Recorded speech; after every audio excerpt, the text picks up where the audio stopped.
اللہ اتار لایا ان کو کہاں سے؟ من سیاسیہم. سیاسی یہاں پہ لفظ آیا ہے قلعوں کے لیے، فورٹس کے لیے. اصل میں سیستن مرغ کے پنجے کو کہتے ہیں.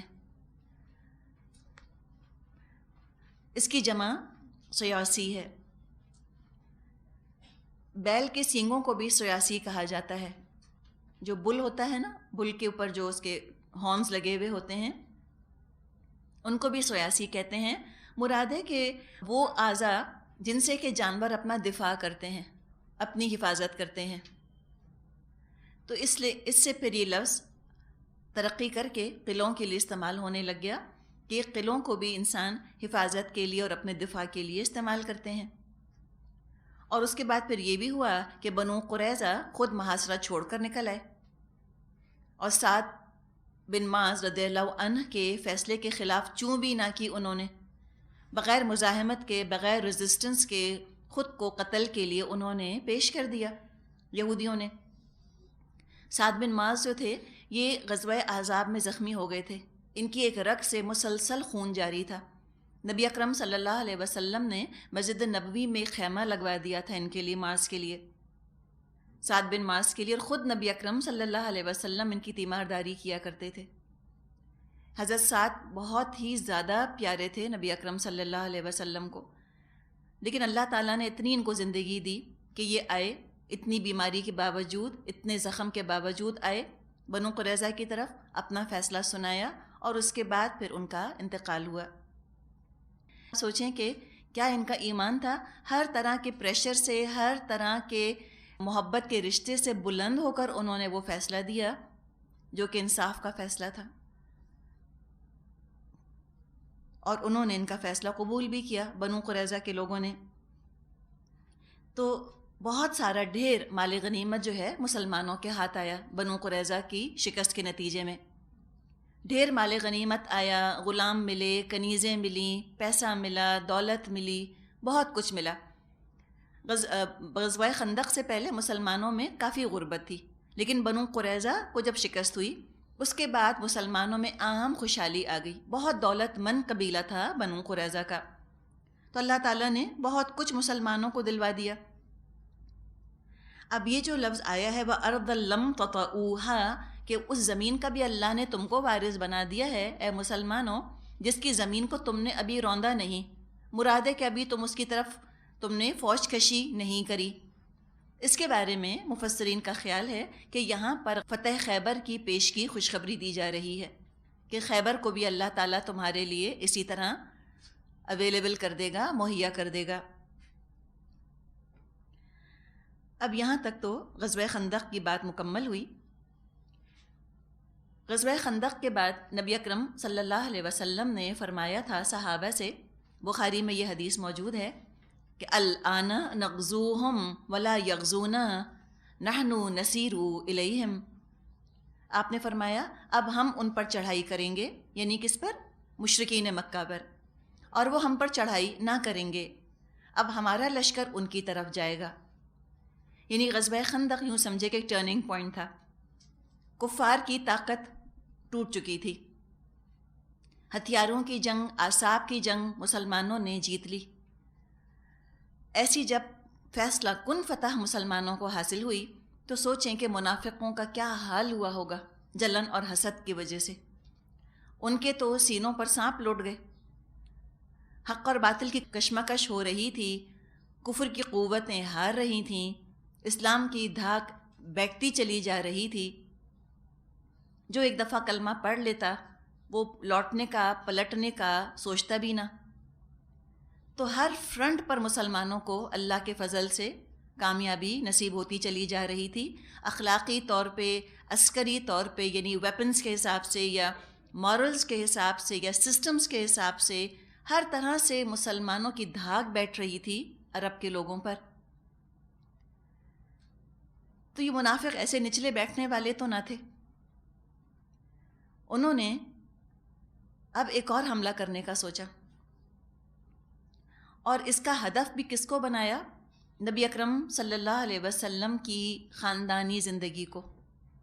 ایک ان کی سازش کا حال ہم نے سورہ نور میں پڑھا تھا، وہاں بھی انہوں نے نبی اکرم صلی اللہ علیہ وسلم کی زوجہ ہی کے بارے میں طوفان اٹھایا. اور وہ تو بات کا واقعہ ہے نا، سورہ نور تو بعد میں نازل ہوئی. وہ جو واقع افق کی شکل میں سامنے آیا، اس کا آغاز آپ دیکھیں کہاں سے ہوا. تھوڑا سا آپ کو اس کا پس منظر انشاءاللہ تعالی یہاں ملے گا.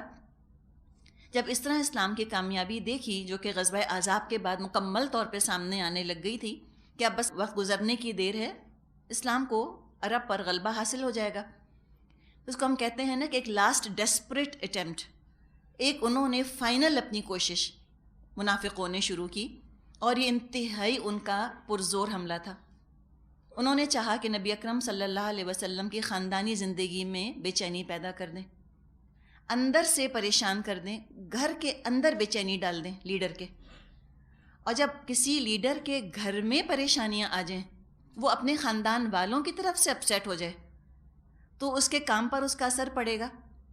مشن خود بخود نگلیکٹ ہوگا، اور نگلیکٹ ہونے کی وجہ سے ناکام ہو جائے گا. تو یہ اتنی دور کی انہوں نے اپنی ترکیب سوچی، اتنی لانگ ٹرم انہوں نے پلاننگ کری. اور اگر یہ وار کامیاب ہو جاتا تو واقعی اسلام کو شدید نقصان پہنچتا. لیکن اللہ نے ایسا کیا، اللہ نے ان کے اس چال کا بھی اللہ تعالیٰ نے توڑ فرما دیا. اب چال ان کی کیا تھی؟ آغاز کیسے کیا؟ آغاز انہوں نے کیا ایک وسپرنگ کیمپین کے ذریعے سے.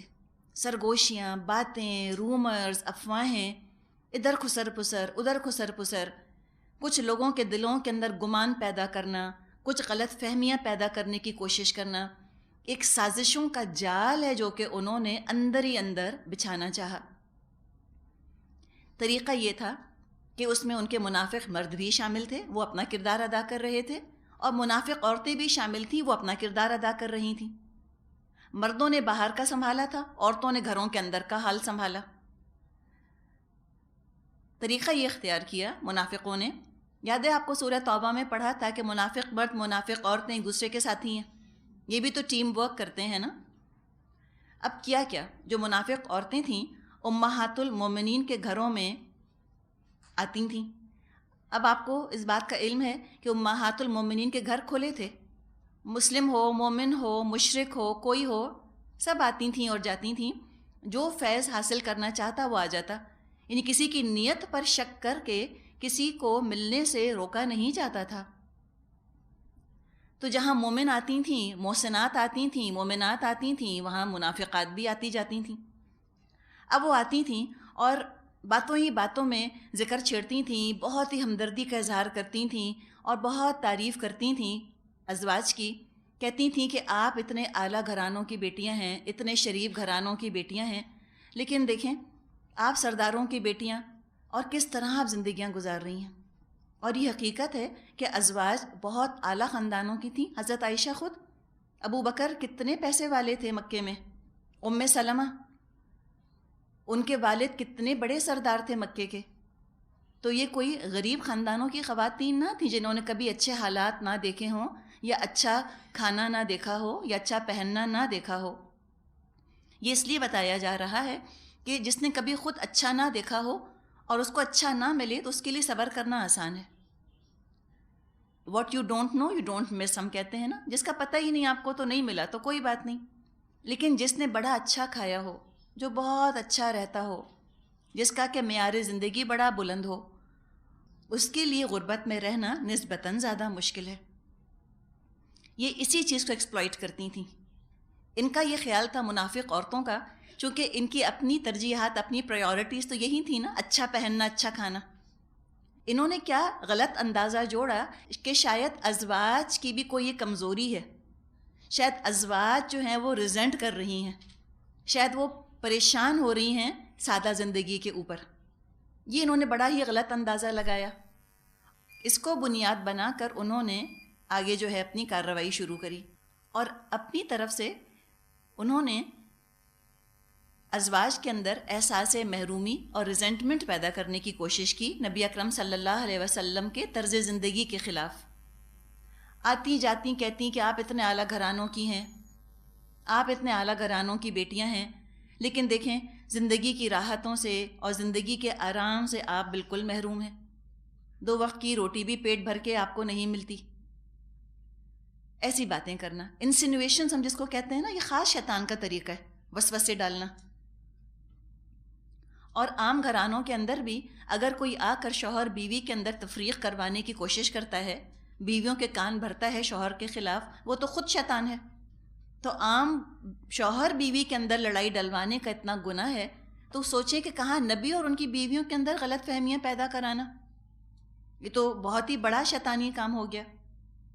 ساتھ ہی ساتھ وہ یہ بھی سجیشنز دیا کرتی، ایک طرح کے ہنٹس دیا کرتی کہ آج آپ کو محمد طلاق دے دیں صلی اللہ علیہ وسلم تو بڑے بڑے رئیس، بڑے بڑے سردار آپ سے نکاح کرنے کے لیے تیار ہیں، آپ عیش کی زندگی گزار سکتی ہیں.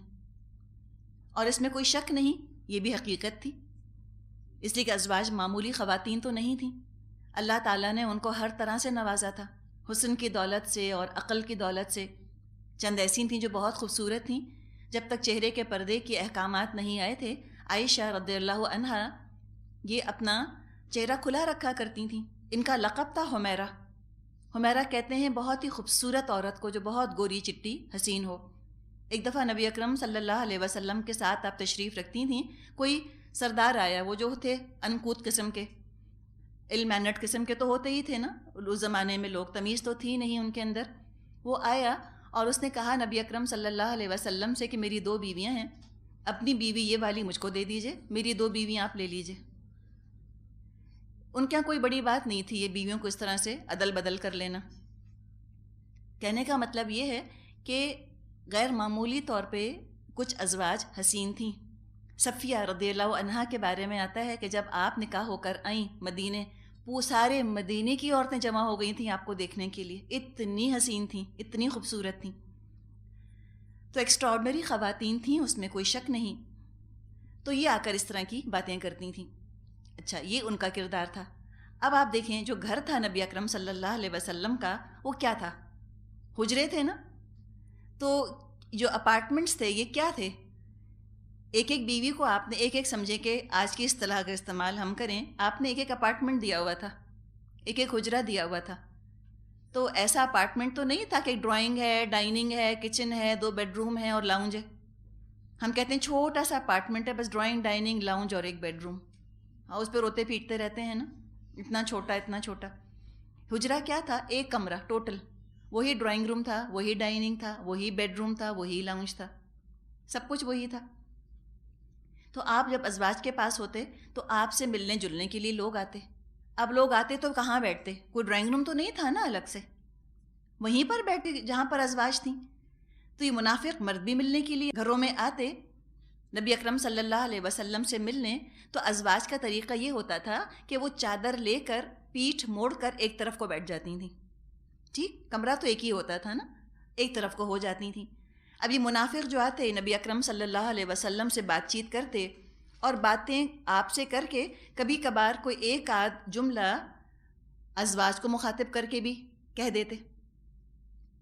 اب ازواج جو تھیں تو بہت عقل مند خواتین. منافقوں کے عادات، اطوار، بات کرنے کے طریقوں سے وہ پہچان جاتی تھیں کہ یہ منافق ہے، یہ مومن نہیں. ہو نہیں سکتا کہ ازواج کو ابو بکر اور عبداللہ بن ابی کا فرق نہ پتہ ہو سکتا ہے؟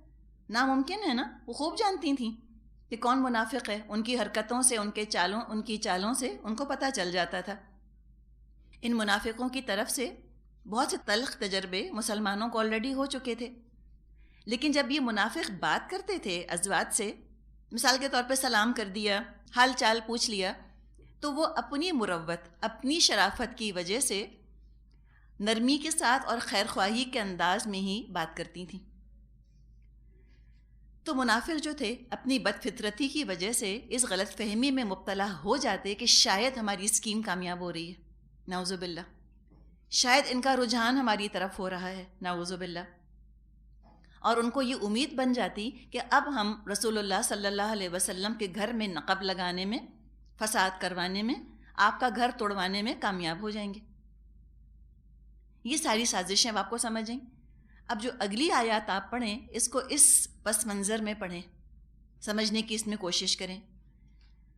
تو یہ جو آیات ہیں جو کہ آگے ہم پڑھ رہے ہیں، اس میں خطاب تو ہے ڈائریکٹ ازواج سے، ٹھیک ہے، لیکن رخ کس طرف ہے اس کو یاد رکھیے گا. ان آیات کا رخ یہ کوئی نہ سمجھے کہ یہ ازواج کی طرف ہے، کوئی یہ نہ سمجھے کہ اس میں عتاب جو آ رہا ہے وہ ازواج پر عتاب کیا جا رہا ہے. خطاب ازواج سے ہے، عتاب منافقین پہ ہے. مخاطب کیا جا رہا ہے ازواج کو، سنانا مقصد ہے منافقین کو کہ تم اپنے کان کھول کے سن لو. جو بھی رہ رہی ہیں ازواج اپنے رسول کو شوہر بنا کر، تو زبردستی نہیں رہ رہی بلکہ بائی چوائس رہ رہی ہیں، اپنی خوش قسمتی عزت افزائی سمجھ کے رہ رہی ہیں. کوئی ساری دنیا کی دولت ان کے قدموں میں نچھاور کر دے تو یہ رسول کا ساتھ نہ چھوڑیں. کوئی بھی آ کر ان کا شوہر بننا چاہے رسول کے مقابلے میں، یہ اس کو کبھی نہ گھاس ڈالیں، آنکھ اٹھا کر نہ دیکھیں. تو یہ منافقین کو بتایا جا رہا ہے کہ تم اپنی محنتیں چھوڑ دو، اپنی سازشیں چھوڑ دو، نہیں کامیاب ہوگے، تمہاری سازشیں کامیاب ہونے والی نہیں. اس زمانے میں بھی کفار منافقین کی یہ ترکیبیں تھیں. آج بھی ہم دیکھتے ہیں کہ کفار اور منافق رسول اللہ صلی اللہ علیہ وسلم کے ازواج کے بارے میں بہت زبانیں دراز کرتے ہیں، طرح طرح کے اعتراضات کرتے ہیں. تو یہاں ہر دور کے منافقوں کو، کافروں کو سنوایا جا رہا ہے کہ جب عائشہ اور حفصہ اور باقی ازواج رضی اللہ عنہم اپنی خوش نصیبی سمجھ کر رسول اللہ کی شریک حیات ہیں، تو تم کیوں ان کی فکر میں دبلے ہوتے ہو؟ تمہیں کیا تکلیف ہے کہ اتنا ایج ڈفرنس تھا، عائشہ اتنی چھوٹی تھیں، اف بیچاری، وہ خوش تھیں، تو تمہیں کیا پرابلم ہے، تمہیں کیا پریشانی؟ تو ان آیات میں انشاءاللہ تعالیٰ اسی موضوع پر بات ہوئی ہے. آیت نمبر 28 29 28 29.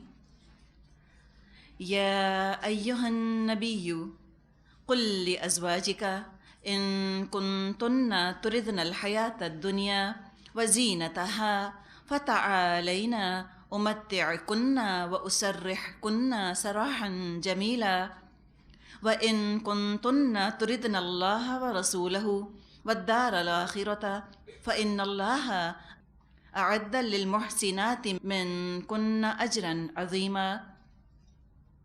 اے نبی صلی اللہ علیہ وسلم اپنی بیویوں سے کہہ دیجئے اگر تم دنیا اور اس کی زینت چاہتی ہو تو آؤ، میں تمہیں کچھ دے دلا کر بھلے طریقے سے رخصت کر دوں، اور اگر تم اللہ اور اس کے رسول اور دار آخرت کی طالب ہو تو جان لو کہ تم میں سے جو نیکوکار ہیں اللہ نے ان کے لیے بڑا اجر مہیا کر رکھا ہے. صحیح مسلم میں جابر بن عبداللہ رضی اللہ عنہ واقعہ بیان فرماتے ہیں کہ غزوہ خندق اور غزوہ بنی قریظہ کے بعد ایک روز ابو بکر اور عمر رضی اللہ عنہ رسول اللہ کی خدمت میں حاضر ہوئے اور دیکھا ازواج آپ کے گرد بیٹھی ہیں اور رسول اللہ صلی اللہ علیہ وسلم خاموش ہیں.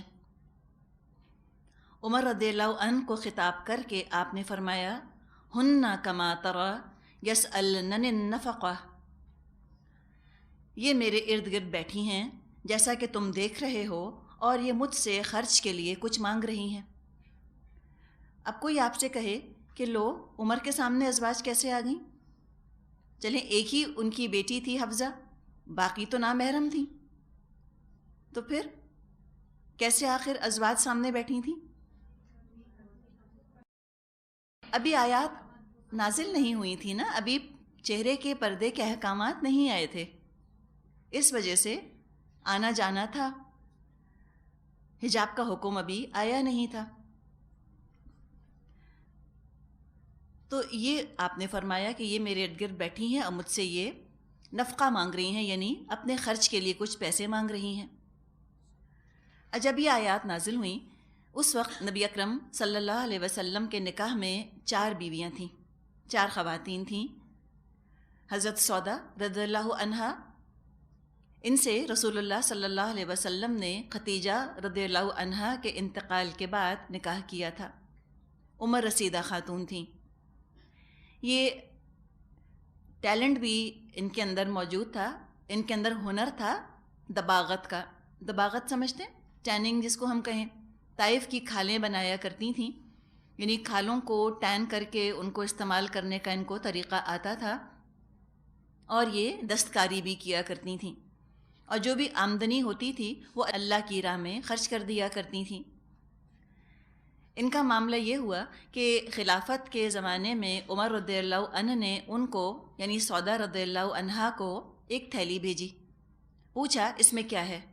لوگوں نے کہا درہم ہے۔ بولیں تھیلی میں کھجوروں کی طرح، اور یہ کہہ کر کھجوروں ہی کی طرح وہ درہم لوگوں میں بانٹ دیے، یعنی ایسی بے نیاز تھیں روپے پیسے سے، سب کا سب انہوں نے بانٹ دیا۔ تو یہ سودا اس وقت آپ کی زوجیت میں تھیں۔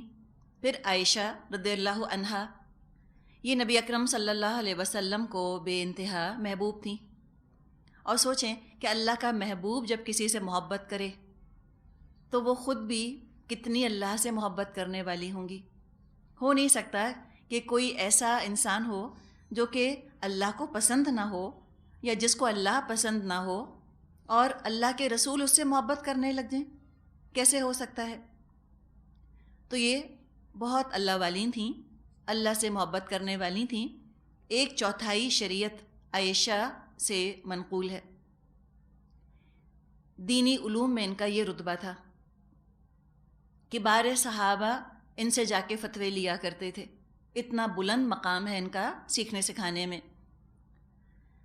دینی علوم کے علاوہ تاریخ ہو یا عربی لٹریچر ہو، عرب لٹریچر، عرب کا جو ان کا اپنا جتنا بھی مٹیریل تھا اس کے بارے میں بھی یہ واقفیت رکھتی تھیں، آگہی رکھتی تھیں، عربی کلام جانتی تھیں، اور طب کی معلومات بھی رکھتی تھیں۔ میڈیسن کا علم بھی ان کو تھا، جو بھی اس زمانے کی روڈیمنٹری میڈیسن تھی اس کا بھی ان کو علم تھا۔ عبداللہ بن زبیر رضی اللہ عنہ ان کے بھانجے تھے۔ بعد میں انہوں نے خالہ کی خدمت میں 1 لاکھ درہم بھیجے۔ 1 لاکھ درہم انہوں نے اسی وقت تمام کے تمام غریبوں میں بانٹ دیے۔ شام کو روزہ افطار کرنے بیٹھیں تو گھر میں کچھ نہ تھا۔ ملازمہ نے کہا اتنے سارے پیسے آئے تھے تو کچھ پیسوں سے گوشت منگوا لیتی۔ تو کہنے لگی مجھ کو یاد ہی نہ رہا، تو اس وقت یاد دلاتی، اب کیوں تانا دیتی ہے؟ تو یہ اتنی حیرت ہوتی ہے یہ پڑھ کر۔ انہوں نے کہا کہ مجھ کو یاد نہ رہا، ہم تو روزہ رکھتے ہیں تو ہم کو تو کیا یاد ہو، سارے گھر کو یاد ہوتا ہے کہ ہم نے آج روزہ رکھا ہے، اور یہ ایسی عادی روزے رکھنے کی کہ یاد بھی نہ رہا کہ آج روزہ ہے۔ سوچے نا کتنا روٹین ہوگا۔ اور یہ وہ تو زمانہ نہیں تھا کہ اے سی چلا کر اور ٹھنڈے ٹھنڈے بستر پر لیٹ گئے۔ عرب کی گرمی جو کہتے ہیں نا کہ چیل انڈا چھوڑ دے، اس بلا کی گرمی، چھوٹے چھوٹے حجرے، نہ پنکھا نہ کچھ، نہ ہوا کا گزر، اس میں روزے رکھنا، ایسے عادی تھیں روزے رکھنے کی۔ یعنی کتنی آپ دیکھیں کہ سادی زندگی ہوگی نا۔ جو کھانے پینے کے بہت شوقین ہوتے ہیں ان سے کہاں روزے رکھے جاتے ہیں؟ جو کھانے پینے سے کسی نہ کسی حد تک بے نیاز ہوں وہ آسانی کے ساتھ روزے رکھ لیتے ہیں۔ تو ایسے روزے رکھا کرتی تھیں، اور ایسے 1 لاکھ درہم انہوں نے یوں لوگوں میں بانٹ دیے کہ ایک بھی نہ رہا ان کے اپنی ضرورت کے لیے۔ ایک اور موقع پر 70,000 درہم ان کو بھیجے گئے۔ کھڑے کھڑے انہوں نے ساری رقم بانٹ دی، بانٹ کر فارغ ہو گئیں۔ پھر حفصہ رضی اللہ عنہا، یہ عمر رضی اللہ عنہ کی بیٹی تھیں، انتہائی نرم دل، بہت عبادت گزار خاتون تھیں۔ ایک دفعہ جبریل امین علیہ السلام نبی اکرم صلی اللہ علیہ وسلم کے پاس تشریف لائے، حفصہ کی تعریف کی، فرمایا وہ بہت عبادت کرنے والی، بہت روزے رکھنے والی ہیں، اور وہ جنت میں آپ کی بیوی ہوں گی۔ پھر چوتھی بیوی اس وقت آپ کی ام سلمہ تھیں رضی اللہ عنہا۔ ان کے والد ابو امیہ بہت دولت مند انسان تھے۔ اب جہاں تک عائشہ کا اور حفصہ کا تعلق ہے، اللہ تعالیٰ نے اتنا ان پہ کرم کیا کہ ان دونوں کے والد بھی مسلمان تھے، اور یہ دونوں بہت پیسے والے تھے، عمر بھی اور ابو بکر بھی۔ لیکن جہاں تک ام سلمہ کا تعلق ہے، ان کے والد مکہ کے سرداروں میں سے ایک سردار تو تھے، دولت بہت تھی، سٹیٹس بہت تھا، لیکن ایمان کی دولت ان کے والد کو نصیب نہ ہوئی۔ لیکن خیر کافی تھا ان کے اندر، مراد بہت سخی تھے، دولت کے ساتھ کنجوس نہیں تھے ابو لہب کی طرح، بڑے جنرس انسان تھے۔ تو اپنے باپ سے یہ چیز انہوں نے بھی انہیرٹ کی. خود بھی بہت سخی تھیں اور ساتھ ہی ساتھ بہت سادہ طبیعت کی، بہت عبادت گزار خاتون تھیں. سخاوت کا، جنروسٹی کا یہ حال تھا، کوئی ان کے گھر سے خالی ہاتھ نہ لوٹتا تھا. ایک دفعہ انہوں نے ہار پہنا ہوا تھا جس میں کچھ سونا شامل تھا. نبی اکرم صلی اللہ علیہ وسلم نے ناپسند فرمایا. نبی اکرم صلی اللہ علیہ وسلم کو سونے کے زیورات بالکل پسند نہیں تھے. اپنے خاندان کی خواتین کے لیے اپنی اپنی پسند ہوتی ہے نا. اور بعض روایات آتی ہیں، آپ فرماتے تھے کہ اگر تم کو سونا پہننا ہے، تم کو یہ پیلا رنگ اچھا لگتا ہے، تو چاندی کو تم زعفران میں کیوں نہیں ڈبو لیتی؟ آپ دیکھیں ٹپکل مردوں والی ذہنیت ہے نا. ان کا تھا کہ اچھا یہ تم کو یلو چیزیں اچھی لگتی ہیں تو زعفران کے اندر ڈپ کر کے پہن لو، پیلے کا پیلا ہو جائے گا، سونے کی بھی ضرورت نہ رہے گی. تو آپ کو یہ چیز پسند نہیں تھی کہ آپ کے گھر کی خواتین سونا پہنیں، لیکن اس سے آپ نے سونے کو حرام نہیں کر دیا. جو اور خواتین پہننا چاہیں پہنیں، بس آپ کا یہ ایک آپ کی پسند ناپسند کی بات ہے کہ آپ یہ نہیں چاہتے تھے کہ آپ کی بیویاں پہنیں یا آپ کی بیٹیاں پہنیں. تو ام سلمہ کو جب اس بات کا احساس ہوا کہ آپ کو یہ پسند نہیں آ رہا ہار، تو انہوں نے اس کو توڑوا دیا. جب شوہر کو ہی نہیں پسند تو پہننے کا فائدہ. تو یہ دیکھیں، یہ 4 خواتین ہیں اور ان کی زندگی ہم کو یہ بتاتی ہے کہ یہ دولت سے، پیسے سے کس طرح سے بے نیاز تھیں. تو ان کے بارے میں کیا ہم گمان کر سکتے ہیں کہ یہ نعوذ باللہ دولت پرست، فضول خرچ قسم کی عورتیں تھیں؟ اپنی خواہشات پوری کرنے والی ہوتیں تو بعد میں جب اسلام کو عروج نصیب ہوا اور ڈھیروں کے حساب سے پیسہ مسلمانوں کے پاس آیا، اونٹوں پر لد لد کر مال غنیمت آیا کرتا تھا. اس کثرت کے ساتھ مال غنیمت آیا کہ لوگ زکوٰۃ لے کر پھرتے تھے، کوئی زکوٰۃ لینے والا نہ ہوتا تھا مدینے کے اندر. اتنا پیسہ آیا اور ان کا بھی حصہ ملا کرتا تھا. تو جب پیسہ آتا ان کے پاس، جب پیسہ آیا تو سوچیں کتنا کچھ اپنے لیے پرووائڈ کر سکتی تھیں. ایک سے ایک فینسی لباس، ایک سے ایک اعلیٰ غذا، ایک سے ایک عمدہ گھر. ان کی تو مانگنے کی دیر تھی، لوگ سر آنکھوں پر ان کے لیے پرووائڈ کرتے. لیکن ہم ان کا حال دیکھ چکے، بتا دیا آپ کو کہ پیسے سے کیسے یہ بے رغبت رہیں ساری زندگی. دنیا کی اٹریکشن، دنیا کی کشش کبھی انہوں نے محسوس نہ کی. تو پھر یہ جو بات آ رہی ہے کہ انہوں نے پیسہ مانگا نبی اکرم صلی اللہ علیہ وسلم سے، اس کی کیا حقیقت ہے؟ اس کے بارے میں تھوڑی سی بات کرتے ہیں. بنو قریظہ کا جو غزوہ پیش آیا، اس سے پہلے جیسے بھی ہم نے ذکر کیا کہ مسلمانوں میں تنگی بہت تھی اور نبی کے گھر میں بھی بہت تنگی تھی. ان کے گھروں میں، ازواج کے گھروں میں 3 مہینے چولہا نہ جلتا تھا. فقر و فاقہ، انتہائی تنگی تھی. صبر شکر سے گلا شکوہ کیے بغیر گزارا کر رہی تھیں. یہ 3 مہینے چولہا نہ جلنا، ذرا اپنے دل پر ہاتھ تو رکھیے. ایک دن اگر ہمیں پکا ہوا کھانا نہ ملے، ہمیں روٹی، چاول، دال، سبزی، سالن، ان میں سے کوئی چیز نہ ملے، اور اس کے علاوہ چاہے ہم کو بہترین غذا ملے، ہم بہترین پھل سے پیٹ بھریں، ہم دودھ پی لیں، کھجوریں کھا لیں، ویجیٹیبلز کھا لیں، ہمیں لگے گا ہم نے کچھ کھایا ہی نہیں. یہی لگے گا نا. ایک دن کہاں کہ 3 مہینے، اور کوئی بہت ہی ایگزوٹک فروٹس بھی نہیں، کھجوروں پر گزارا. یہ کہتی ہیں، ازواج کے بارے میں آتا ہے کہ 3 مہینے ہم 2 کالی چیزوں پر گزارا کرتے تھے، کھجور اور پانی. اب کہیں پانی کالا کہاں سے ہوتا ہے؟ تو ایسے فلٹرڈ پلانٹ تو نہیں لگے ہوئے تھے فلٹرڈ واٹر کے، ایسے کنووں وغیرہ میں سے کوئی گدلا ودلا پانی آ جاتا تھا، اس سے پیاس بجھا لیا کرتی تھیں. تو اس طرح انہوں نے گزارا کیا. اس تنگی کا ہم تو تصور بھی نہیں کر سکتے. آج کا غریب سے غریب بھی تصور نہیں کر سکتا. وہ بھی شام کو جاتا ہے تو روٹی اور دال تو کھا ہی لیتا ہے، جو کہ چولہے پر پکتی ہیں چیزیں. ان کے ہاں 3 مہینے چولہا نہ جلتا تھا. کبھی شکوہ نہ کیا، کبھی شکایت نہ کی. چاروں طرف زیادہ تر مسلمانوں کا حال یہی تھا. لیکن جیسے ابھی ہم نے بات کی کہ غزوہ بنو قریظہ کے بعد مسلمانوں میں جو مال غنیمت بٹا، اس سے عام خوشحالی آ گئی.